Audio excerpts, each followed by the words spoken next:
I believe that this nation should commit itself to achieving the goal before this decade is out of landing a man on the moon and returning him safely to the earth.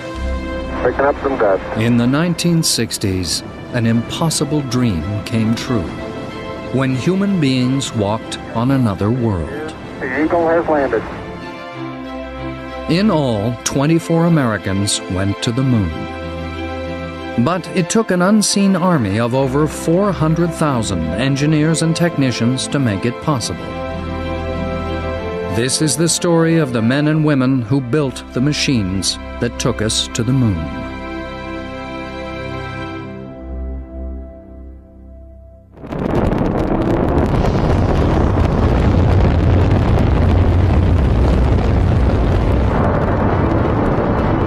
During the late 1950s and early 60s, the Cold War between the Soviet Union and the United States took an ominous turn which shocked the American people. Wait a minute. They put a satellite in orbit around the Earth? I think I said something like, golly gee, son of a gun. I didn't really say it that way, but similar. A group of us actually climbed to the top railings of the test stands and watched Sputnik go over as a white dot going across the sky like a meteor. And of course, all it was doing was going beep, beep, beep, beep. But hey, they put it up there, you know. The new strategic high ground was space.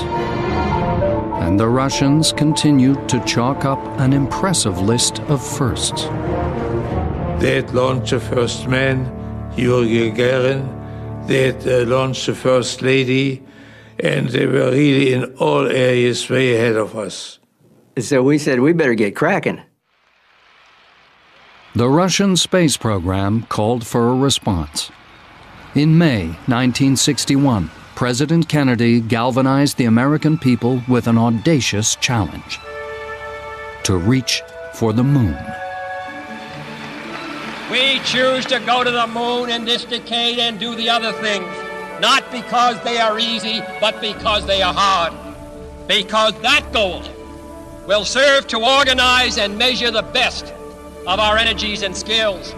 Because that challenge is one that we're willing to accept, one we are unwilling to postpone, and one we intend to win.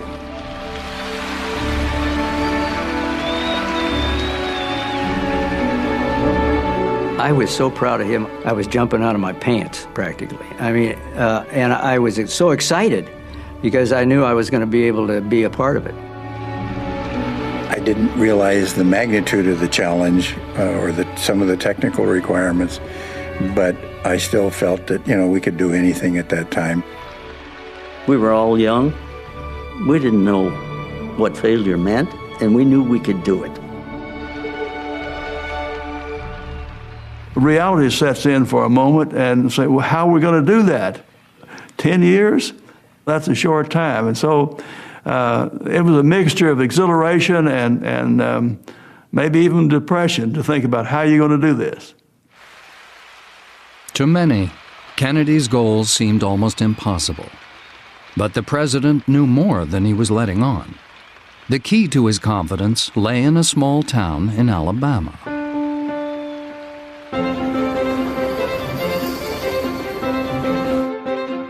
In the 1950s, Huntsville was a sleepy little town. When I first came here, the population was about 18,000 people. Soon, we newcomers outnumbered the old-timers. It was a happy time. Among the newcomers was an unlikely group of people with a valuable set of skills: German rocket engineers. Led by Werner von Braun, the Germans had already mastered the basics of rocket propulsion. During World War II, they built the V-2, the world's first ballistic missile. Engineer Konrad Dannenberg. When we came to the United States, we brought with us the V-2, all the plans for the V-2. The people in the United States were very impressed by the capability of the V-2.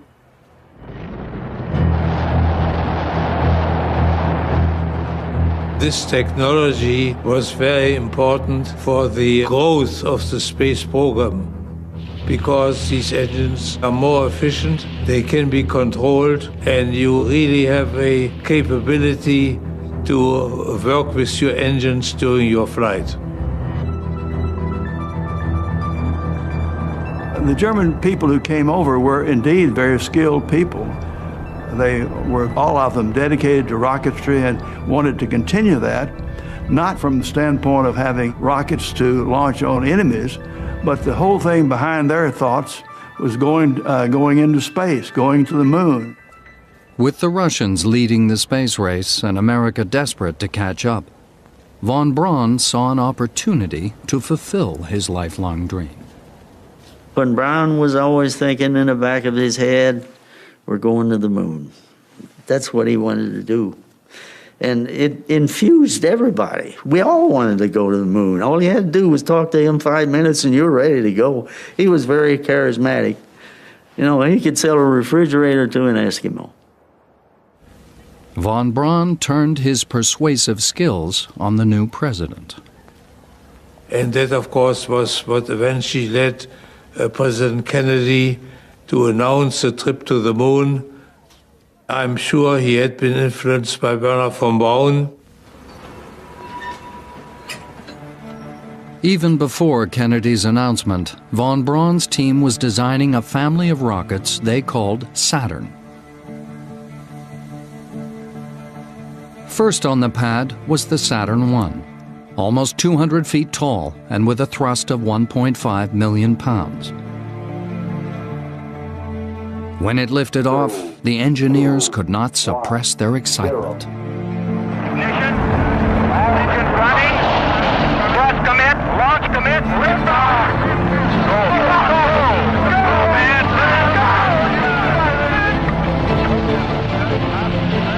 Go. The Saturn I successfully demonstrated the key technique, which would be vital in building a much larger moon rocket. This was the concept of staging, in effect stacking multiple rockets one on top of the other. If you tried to go to orbit with all one stage, the amount of fuel and the size of the engines required would have to push the entire weight of that first stage to that full velocity. They learned that through analysis that the best way to do it was to get to orbit using multiple stages. So that the first stage would give you a certain amount of what they call delta V, change in velocity from 0 to a certain speed, and then you would drop off that whole stage, all of its tanks, all of its engines, and all the weight associated with it, so the second stage had much less mass to push. But to go beyond Earth's orbit would require more than 2 stages. And when you do the calculations, the most efficient way to build a moon rocket, one to get to the moon, turned out to be a 3-stage vehicle. On paper, the 3-stage concept looked like this. Stage 1 would have a cluster of 5 engines, the likes of which had never been built before, called the F1. On liftoff, each one would need to burn almost 3 tons of fuel a second, just to lift the enormous rocket off the pad. Stage 2 would also cluster 5 engines, the smaller J2. The third stage would use a single J2 engine, which would have to fire more than once, to place the elements of the Apollo spacecraft first into Earth's orbit and then on a course to the moon.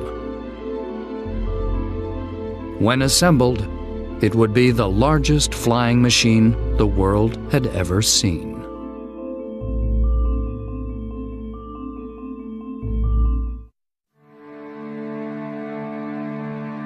On paper, the Saturn V was capable of taking men to the moon. But could drawings be successfully turned into reality? The first stage of the giant rocket would be the largest. It needed to provide the initial thrust to lift the vehicle off the pad to a height of around 35 miles. The cluster of F1 engines designed to do this would require a huge leap forward in technology. Although they'd only burn for 2.5 minutes, the pipes and valves would have to withstand immense pressures and temperatures, If successful, it would be the largest liquid-fueled engine ever flown. To oversee its production at the newly formed Marshall Space Flight Center in Huntsville, von Braun turned to a young engineer called Sonny Morea. He gave me the responsibility for a $1 billion program. $1 billion in those dollars, not today's dollars. And he picked on this young guy who was 28 years old, didn't have very much experience, and gave me the challenge of being the manager of that program. Greatest decision that I think the man could make.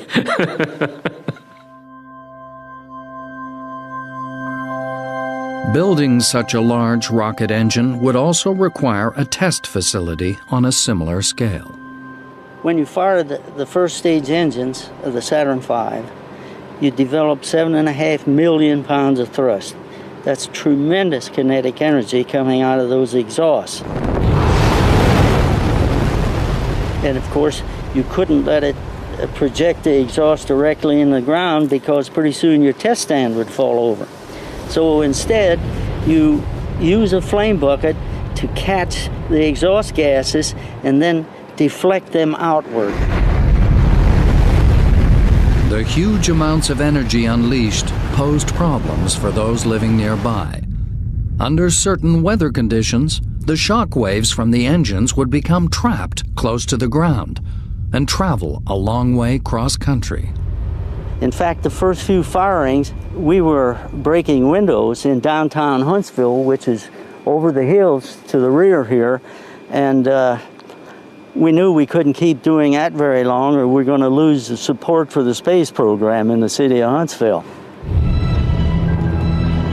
But the tests had to continue, and they soon revealed something unforeseen was happening as the fuel burned in the combustion chamber. One of the big problems we ran across was the problem of combustion instability. And by that, we were dealing with rotation of the flame of the burning process within the thrust chamber of like 2,000 cycles a second. The rapidly rotating flame could destroy the whole engine in a matter of seconds. It was a showstopper, there was no question about it. We had to find a way to make the engine run stable. The thing that was so overwhelming to me was that unless we solved this problem, we would not be going to the moon with a man. Combustion instability took thousands of man-hours and many agonizing months to solve. Keep in mind that back in those days, we were designing rocket engines basically with slide rules. The answer lay in the way the fuel was injected into the combustion chamber. The solution to the problem is shown by that series of copper baffles that you see on the face of the injector. And that particular arrangement baffled the oscillations so that we now had stable combustion. So it was a very nice, unique solution to a very serious problem that was a big showstopper in the program, had it not been solved.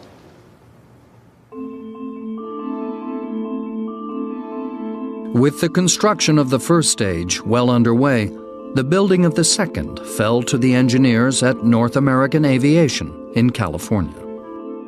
Stage 2 was a technical challenge of the first order. We had some unique manufacturing problems, we had interesting design problems, and it was probably the biggest challenge of the Saturn V. The main headache for the Stage 2 team was that the Apollo spacecraft, the command and lunar modules sitting on top of the Saturn V, kept getting heavier as their designs evolved. That inevitably meant that the rocket below them had to be made lighter. One of the engineers feeling the pressure was George Phelps. When they gave us a weight reduction problem, we said, well, we'll take some out of the first stage, some out of the third stage and the second stage. No, the first stage is too far along, and so is the third stage. And so we got to take it out of the second stage.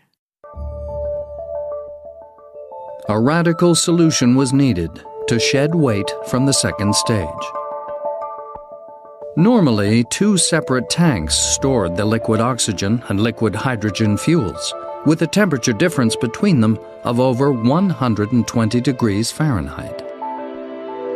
At both ends of each tank was a strong, relatively heavy, dome-shaped bulkhead.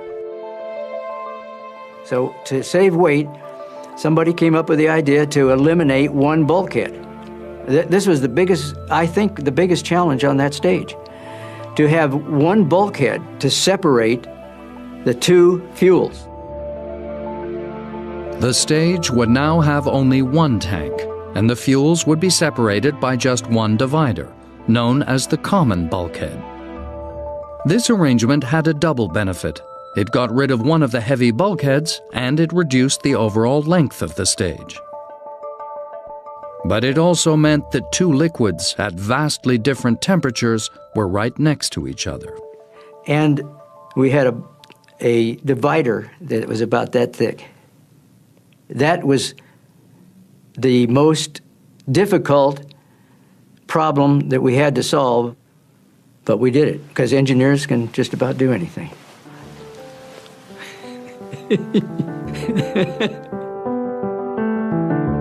But the greatest temperature problem was not keeping the intensely cold liquid fuels insulated from each other. It was keeping both of them from boiling in the hot Florida sun. We insulated the liquid hydrogen tank in the early days with a honeycomb insulation. We put it on in big vacuum chambers, and we sucked the honeycomb down onto the metal, pulled it tight, and let the adhesive set. But all through the early stages, we had problems with the honeycomb insulation popping off the vessel. The engineers realized they were doing something wrong. To fix it, they would need specialist help.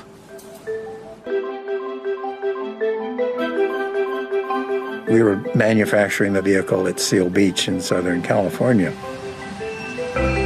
And Seal Beach is a big surfing town. And we found that the surfers had been using honeycomb insulation to make their surfboards, and they were very skilled at using it. And we finally started hiring the surfers, and they did a great job with it. The only downside of those guys was that when the surf was up, there was a big absentee problem. They were out there doing their trick. But they were a great bunch of guys, and they really brought a unique skill to the space program that I don't think we appreciated at the time until it was pretty well over.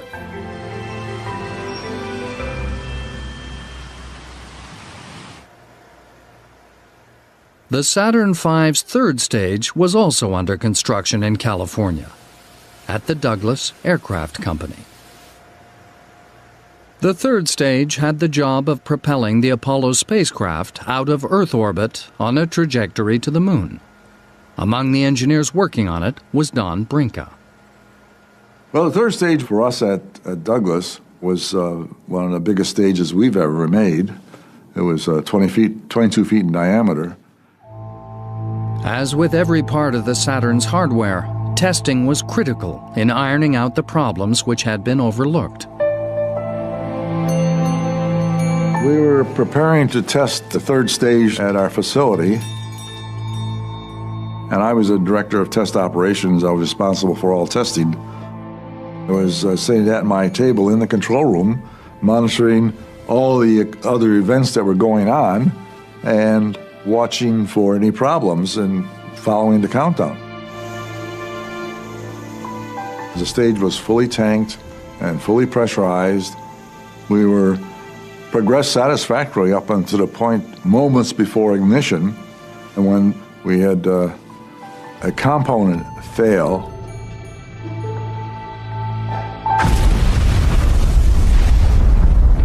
It was not hard to tell something was wrong. The whole blockhouse shook, everything rattled, and the screens all went white, and so we knew there was a major calamity. It was kind of a heart-stopping moment when that occurred, and we knew that the work was cut out for us to get this one resolved. Once the fire was out, the team began a painstaking investigation. Attention soon focused on a metal sphere which had held pressurized helium.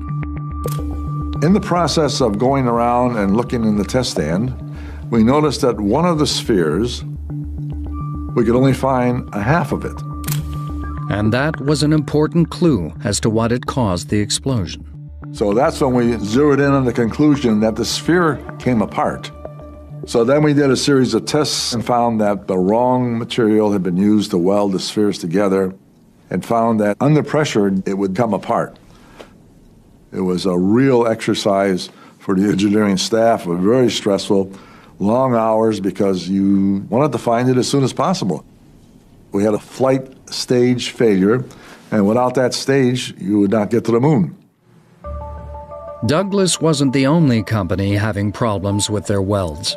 Welding was the best method for constructing the Saturn V. It was far lighter than using rivets. But thousands of feet of welds were needed, and welding was proving a real problem for engineers like Bob Schwinghammer. We could not weld it. For weeks and weeks we could not weld it. And you know, they kept telling me, if we don't solve this problem, there won't be a Saturn V. In order to save weight, we varied the thickness of the metal from the top to the bottom. And so to weld two pieces together of different thicknesses gives you a different heat flow pattern. It makes the welding all the more difficult. And what we had to do was tear into the welding machines and redesign them ourselves. You know, one thing after another came up, and there were problems you had to solve, and they were new things. That was unplowed ground. Other people had never had to do that, and so we found out and figured out ways to do it. With time and perseverance, the rocket engineers solved problem after problem. However, time was a luxury the Apollo program did not have.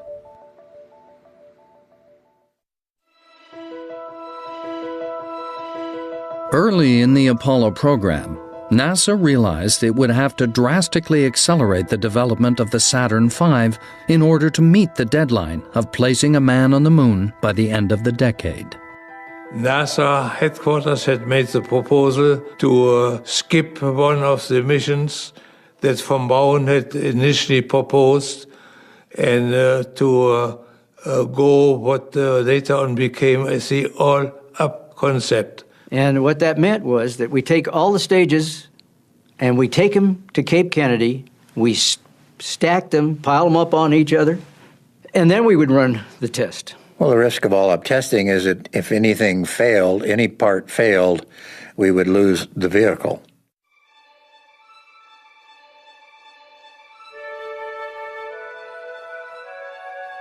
November 9th, 1967. Finally, after more than half a decade of technological achievement, the Saturn V was poised for its first unmanned all-up test. The flight would be known as Apollo 4. Apollo 4 was a tense time because those of us who were working on the individual stages were not sure that if we didn't do the individual stage tests at the time, something might go wrong. Testing to date had been successful, and so we had reason to believe that everything would work. But always there's a little something that happens you never know about. I looked at it and I remember thinking, you know, my God, we've done this. We've gotten it built and we've got one ready to fly. It's probably got 1 million pieces in it, and they all got to work at the same time. Liquid hydrogen tank in the second stage now pressurizing. T-minus 60 seconds and counting. T-minus 60. I was in awe of what was going on because I realized that not only was my F1 engine so important, but so many other systems went through that same sort of experience. They all had their major unknowns. They all had their teams that had to do their jobs perfectly, or that vehicle would not work.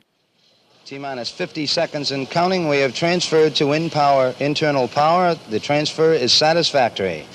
As it comes up to ignition point, you're trying to run over in your mind all the things that you thought might need checking, again, well, I think this is okay, and yeah, it has to be. We checked it so many times. We knew the countdown was going down. We knew what time they were supposed to launch, so we were all just transfixed on the launch pad.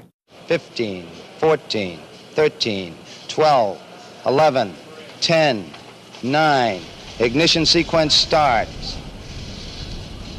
5, 4. We have ignition. All engines are running.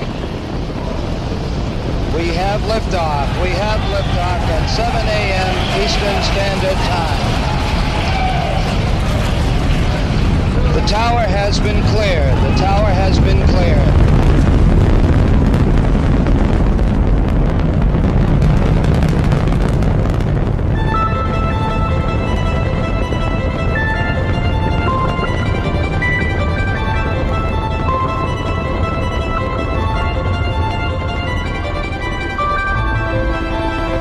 You see it move off very slowly.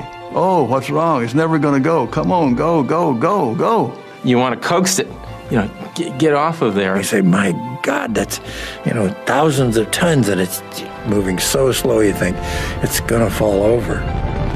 Shock wave is progressing across the water, coming towards you. It's pretty impressive, I had never felt this much power and energy from that distance. We were going the ground was shaking like an earthquake in California.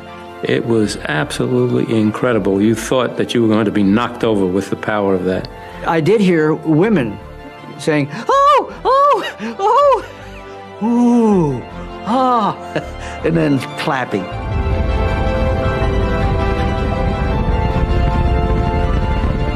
It was the dawn of a new era in spaceflight. With 5 engines guzzling 15 tons of fuel a second to generate 160 million horsepower, the 6.1 million pound Saturn rocket soared skyward. I was, so nervous when the ignition was on the first stage, took off, and it fired properly, and that was wonderful. And then all I'm worried about is what are we going to do after the first stage burns out? Is ours going to start?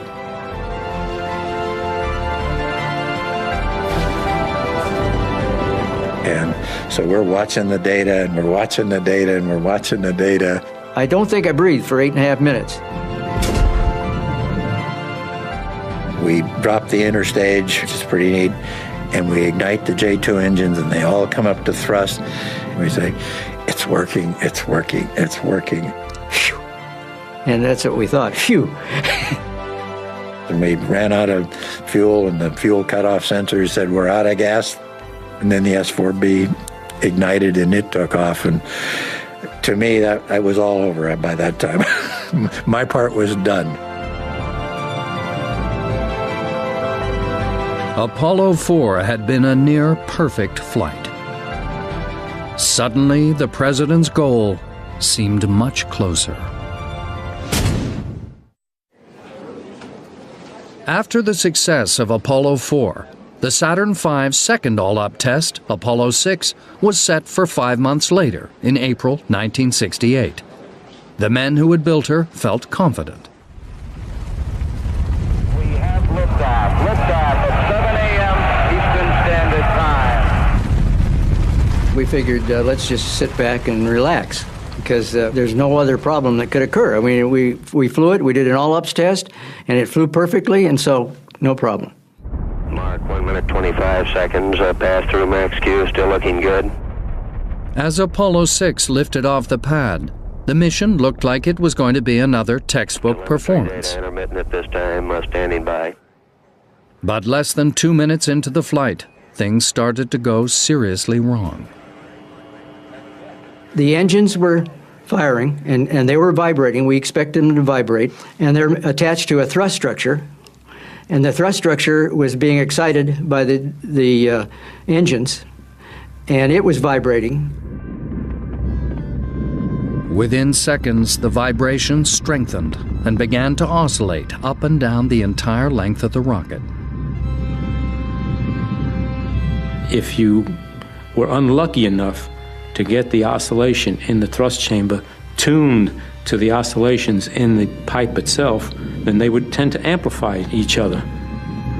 The rocket was experiencing a phenomenon called resonance. An example of that is the opera singer in the wine glass, where she hits a note that's exactly the same frequency that the wine glass will tingle at if you tink it. And if left to its own devices, the resonance can, in essence, destroy whatever it is that's resonating. And all these vibrations came together all at once and created a humongous vibration that moved all the way up to the spacecraft. Had there been astronauts in there, we would have had to abort the mission because of that vibration level. As the first stage finished its burn, the vibrations stopped. But the problems with Apollo 6 were just beginning. Flight Econ. Go ahead. Water boiler's okay and the cabin's holding in 6. Roger, GMC, how are you? Oh, we're looking pretty good last time we had data here, Flight. 4.5 minutes into the Stage 2 burn, Mission Control noticed a J2 engine begin to falter. All we knew was that the chamber pressure for one of the outboard engines was deteriorating, was dropping off. We didn't have any idea as to the cause, but it was failing, and the chamber pressure started to oscillate, and finally the engine shut itself down. Within seconds of the first engine shutting down, another J2 engine cut out. Flight booster, go. We've lost engine 2 and engine 3. You've lost the engines? That's affirmative. Roger. And therefore, we had only 3 engines on the second stage, whereas we required 5. Propulsion guys were saying, goodness sakes, golly gee whiz, what happened? Sorta. I think we have 2 engines out. Don't get nervous. Roger, I understand. It seemed the unthinkable was about to happen. They were going to lose the Saturn altogether. The stage then, instead of flying its original trajectory naturally with 2 engines out, it keeled over, and eventually, running about parallel to Earth, it righted itself as the remaining engines gimbaled to try to get it righted again. Flight booster 2, we seem to have good control at this time. Roger. Guidance system performing nominally, Flight. Roger, are you sure, booster? It was a close call, but Apollo 6 managed to limp into orbit. Roger. Immediately, the head scratching began. We were highly disappointed and knew that we had a lot of work to do to diagnose the problem and resolve it before the next launch. The resonance effect proved relatively easy to fix. What we did was, in the subsequent stages, we put what we call an accumulator in there, which is nothing more than a shock absorber, like you have in your car. So we put the accumulator in there, which is a pressure vessel, and solved that problem. But what about the second stage? Why had 2 engines suddenly failed? Sifting through the data, the fault was narrowed down to a small flexible pipe which fed fuel to the augmented spark igniter. The spark igniter was a crucial part of the Saturn V engines. Like a spark plug, it ignited fuel from the flexible pipe, which in turn lit the main engine. During the flight of Apollo 6, the pipe feeding fuel to the spark igniter had ruptured. Without an ignition source, the J2 engine began to splutter and then shut down altogether. It was a failure the engineers had never seen before, despite all their tests. When you tested it on the ground, ice would form because the hydrogen was so cold, and freeze and make the line actually be a stiff line. But as one flies into space, and eventually there is no moisture, and therefore there's no ice to form and nothing to dampen the vibration of the spark igniter. The vibrations had led to the line flexing and rupturing. We figured out if it's rigid on the ground and didn't have to be flexible when we're flying, and so we put a solid pipe in, and that solved the problem. But why had the second engine failed so abruptly? The fact that the second engine shut down all by itself with no other indication was a complete surprise. We had no idea at the time it occurred that there was anything wrong with the way it was operating. Actually, there was nothing wrong with the way it was operating. The reason for the failure was somewhat embarrassing. The computer sensed that there was a problem with an engine, so it commanded that engine to shut down. But the signal never reached the faulty engine where the pipe had ruptured. Instead, it shut down a perfectly healthy engine. We didn't realize, but the wiring for the two engines had been crossed. A simple mistake had almost wrecked the flight of Apollo 6, but at least the fix was easy. And so what we did was we made sure that the wirings were shortened so that they couldn't cross. So that's what we did. The near failure of Apollo 6 came at a bad time. In 1968, the possibility of America being upstaged by the Russians was still very real. NASA felt they couldn't delay any further. The third flight of the Saturn V would carry astronauts not to orbit the Earth, as everyone had expected, but to orbit the Moon. In December 1968, with little more than a year to the end of the decade, the race for the Moon was intensifying. Despite the near loss of Apollo 6, NASA was pushing ahead with Apollo 8, the third flight of the Saturn V and the first to carry a crew. Well, Apollo 8 launch was a bold move again because there's always a possibility of another problem occurring, but NASA felt that they were ready for it. We felt we were ready for it. So I believe it was a step that had to be taken if we were going to get to the Moon. We were determined to make the Apollo 8 flight, and we put lots and lots and lots and lots and lots and lots of hours in order to meet that flight. I recall I'd leave for work about 6 in the morning, and I'd get home at 8 or 9 or 10 o'clock at night, and my kids were asleep by this time. My wife wasn't speaking to me probably. I think most of the wives felt that we had a mistress, and we did, and it was a launch vehicle. With the years of toil and testing behind them, it was time for the engineers to place their vehicle in the hands of the astronauts. Frank Borman, along with Bill Anders and Jim Lovell, were the crew selected for the flight of Apollo 8. For the engineers, now came the realization that human lives were at stake, and for some, it was an uncomfortable prospect. When we got right up to the point of launching astronauts, then all the fears and worries really came into existence. You worried along the way, but you realized that no human life was at risk at that moment. But suddenly, when you're coming up to your final flight review time, you realize that there were 3 lives that were depending on whether you and your team did their work properly and understood what they were doing. And I'll never forget the one meeting that I had where Frank Borman was in the meeting with us. And I was suddenly overwhelmed by the fact that we were now committing the lives of these 3 astronauts. And so during my presentation, I may not have come over exactly overconfident. And Frank Borman picked up on that. And as we broke for lunch, he grabbed onto my shoulder going out the door of the room, and he said, "Sonny," he says, "you guys have done the best job you possibly can do.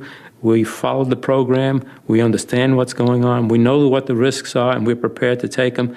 Don't sweat it. We're ready to go." And that made me feel great. That was probably the greatest moment in my life during that program.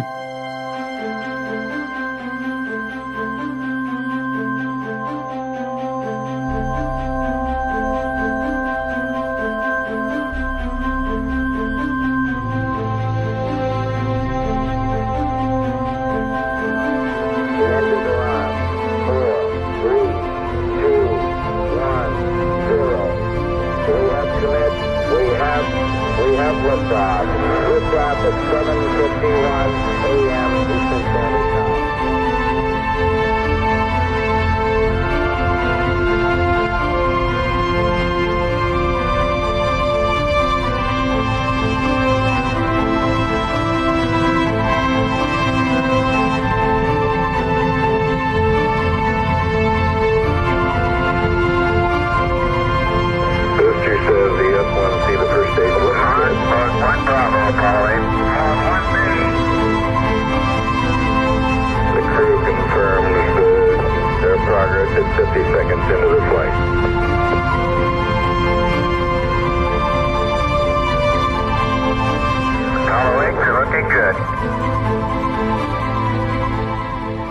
remember when I drove away from the Launch Control Center after the launch and I looked out at the pad and it was gone. And I actually felt like I lost one of my kids. It was just, a tragic loss to me. And I never felt that way about any of the subsequent launches. But that one, a piece of me went up and went downrange and fell in the Indian Ocean somewhere.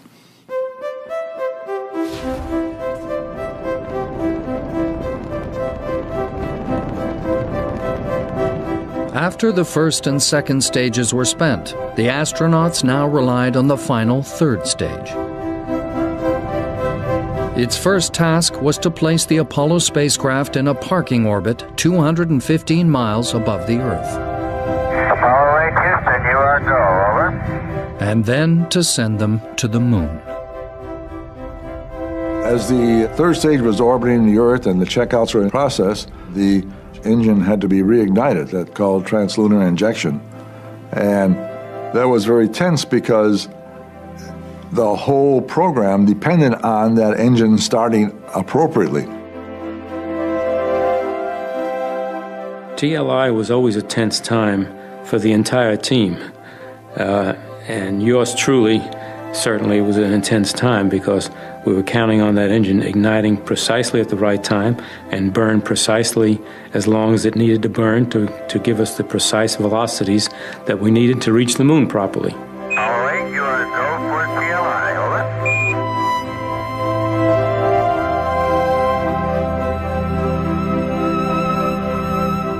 over. With the translunar injection burn successfully completed, the crew began the 3-day cruise to the moon. The job of the Saturn V was over.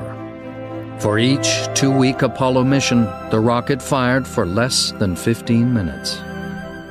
But for those involved in building it, the journey had taken the best part of a decade, and those years would remain with them for the rest of their lives.